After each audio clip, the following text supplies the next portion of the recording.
एक समय की बात है। एक शाही अस्तबल में एक हाथी रहता था जिसका नाम था गजराज। और वो उस राज्य के सबसे अच्छे भाग में रहता था।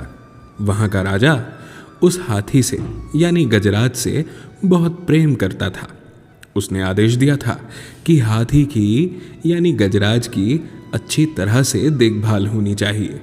शाही सुख सुविधाओं के बावजूद गजराज दुखी था। क्यों? क्योंकि उसका कोई दोस्त नहीं था। महावत यानी एलिफेंट ट्रेनर, जिसे हाथी प्रशिक्षक भी कहते हैं, एकमात्र व्यक्ति था जिसके साथ वह कभी कभी बातचीत करता था। महावत एक दयालु व्यक्ति था जो गजराज को भोजन परोसता था और उसे प्रतिदिन हाथी के तालाब में नहलाता था। वह एक अच्छा देखभाल करने वाला तो था, लेकिन दोस्त नहीं। काश मेरा कोई दोस्त होता जिसके साथ मैं खेल सकता, गजराज ने सोचा। एक शाम एक कुत्ता भटक कर वहां अचानक आ गया। गजराज देख पा रहा था कि वह बहुत ही थका हुआ और भूखा लग रहा है। उसने अपने द्वारा चबाए जा रहे भोजन में से कुछ कुत्ते की ओर बढ़ाया। कुत्ते ने अपनी पूंछ हिलाई और हाथी को धन्यवाद देने के लिए ऊपर देखा और फिर अपना पूरा ध्यान अपने सामने रखे खाने पर लगाया। जैसे ही उसने खाना खत्म किया फिर वह सो गया। अगली सुबह होती है। महावत अस्तबल में जाता है और देख रहा है कि आवारा कुत्ता भी हाथी के बगल में है।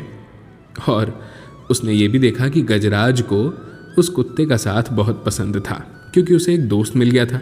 इसलिए उसने कुत्ते को कुछ टुकड़े फेंके जिसे उस जानवर ने अपनी पूंछ हिलाते हुए स्वीकार कर लिया।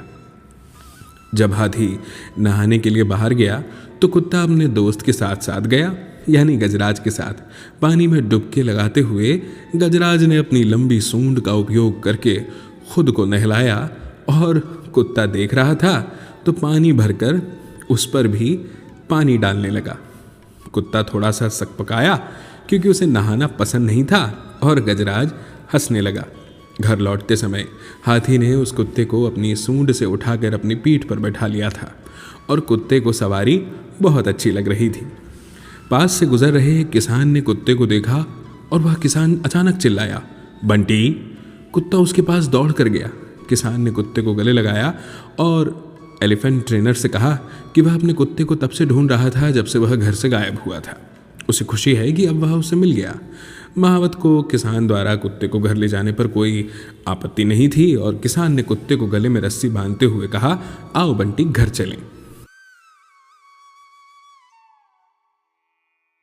जब किसान ने रस्सी खींची तभी कुत्ते को एहसास हो गया था कि उसके दोस्त से दूर ले जाया जा रहा है। वह चिल्लाया। हाथी ने मुंह सिकोड़ा, लेकिन ना तो किसान और ना ही महावत ने ध्यान दिया। दोनों दोस्त रो रहे थे।